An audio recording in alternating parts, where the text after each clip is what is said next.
the title of this little devotion is Fear is Not My Future.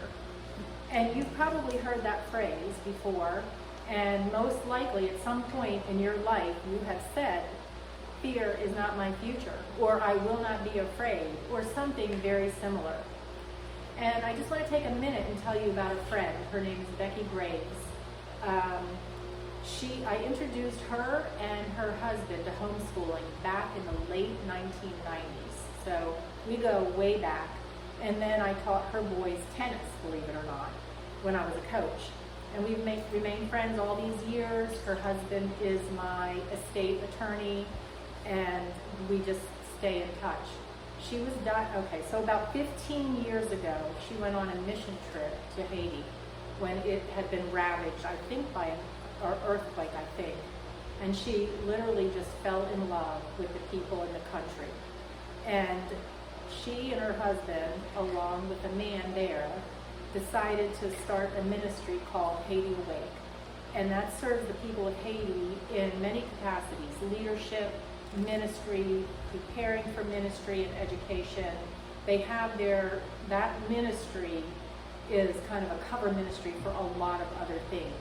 And in fact, if you go to any of these little like artisan shows, a lot of times you'll see where the women have made their like metal nativity sets or different things, right? And it's one of the ways they have helped these women support each other, but not just women, men. They have put through school for ministry and all that kind of stuff.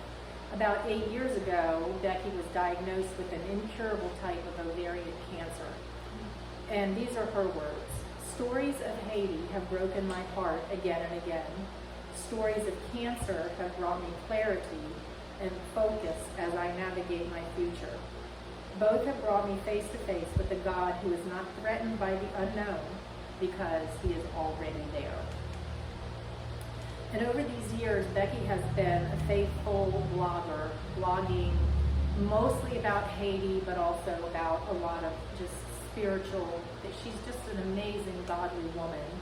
And she writes daily to bring hope and inspiration to her readers. And truly, she's one of the strongest Christian women I know. I've learned just so much from her. And really, we were talking about it earlier, just by her example, just by her being who she is. Not that she sat down and taught me a Bible study, but watching her live her life has really taught me more than I can even tell you. So anyway, last week, this book came out. She wrote a 30-day devotional. It's called Fear is Not My Future. So what I didn't say about her cancer is she is in palliative care. There's nothing more that they can do for her. And she is still writing a book and putting her devotions out there every day, and still managing part of the business part of Haiti Awake and doing what she does. And the reason I thought this was going to be a good thing for today, because it kind of goes along with what I was saying earlier in my testimony, and also that icebreaker question. So we're not going to go through the whole chapter, but I just wanted to pull out some highlights from the first day. And I'm going to read from you Habakkuk 3:17-18. "Although the fig tree shall not blossom, neither shall fruit be in the vines. The labor of the olive shall fail, and the fields shall yield no meat. The flock shall be cut off from the fold, and there shall be no herd in the stalls. Yet I will rejoice in the Lord. I will joy in the God of my salvation." And Habakkuk knew about chaos, confusion, future that looked bleak in a lot of ways. All the things I just said, it's a lot of what we're living through today, right? The prices are outrageous. We're kind of on the verge of economic collapse, which clearly they were too. But some things that you may not or may remember about Habakkuk, he did bring honest questions to God. I think Wednesday night, Pastor said, and he said it many times, it is okay to question God. It's just not okay to accuse him. And so Habakkuk came to God with questions that you and I would have as well. He thought God was not hearing or answering his prayers because evil was everywhere. I mean, sometimes we can look around and say the same thing. This world is upside down. But God responded, even though you can't see me working, I am. So we don't see what God is doing. Habakkuk listed out all the things.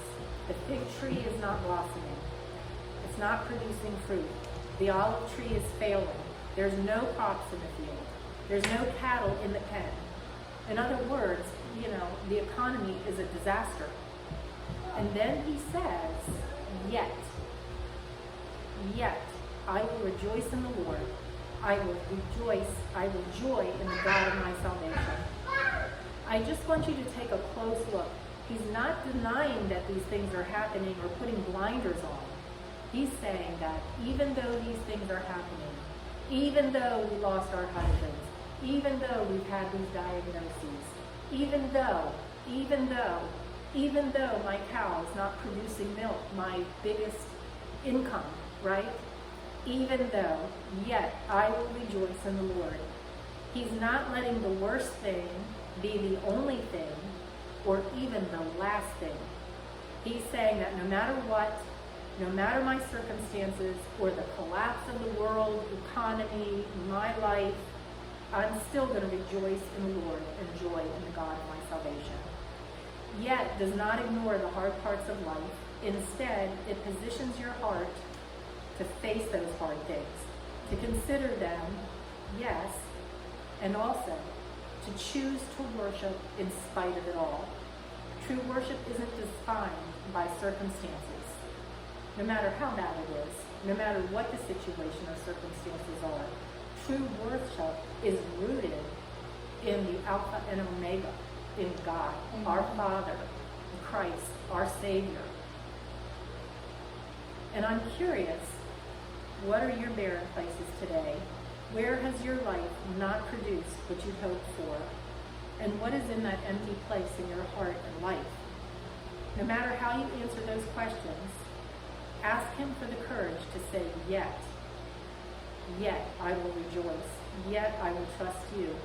Yet I will believe that fear is not my future because you, God, are. So each of you have a little index card at the table in your place. And on the first side, and if you don't have a pen, you can kind of find some pens and pass them around. But I want you to write down, and you don't have to do it right this second, but I want you to do this before you leave. I want you to write down the one thing you wanted to accomplish by the end of the year. I want you to keep that in front of you. And on the second side, I want you to write down your own yet declaration.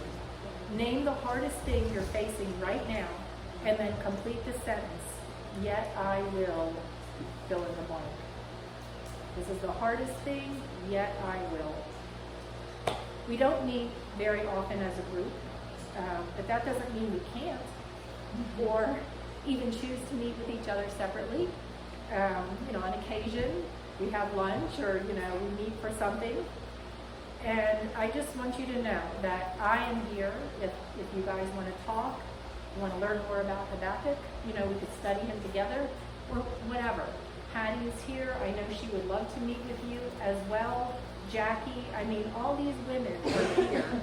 Hazel is a pillar in our church with so much information and understanding. You are not alone, no matter what you think or how you feel. And it's not just that God will never leave you nor forsake you, but I do believe that we won't either. We'll be here for you. And if you would like more information on Becky's book, let me know. It's on Amazon. It's like $10. But I really wanted to just talk about her for a minute, because here's a woman who knows she doesn't have very much time left on this earth, and yet she's rejoicing, and we can too.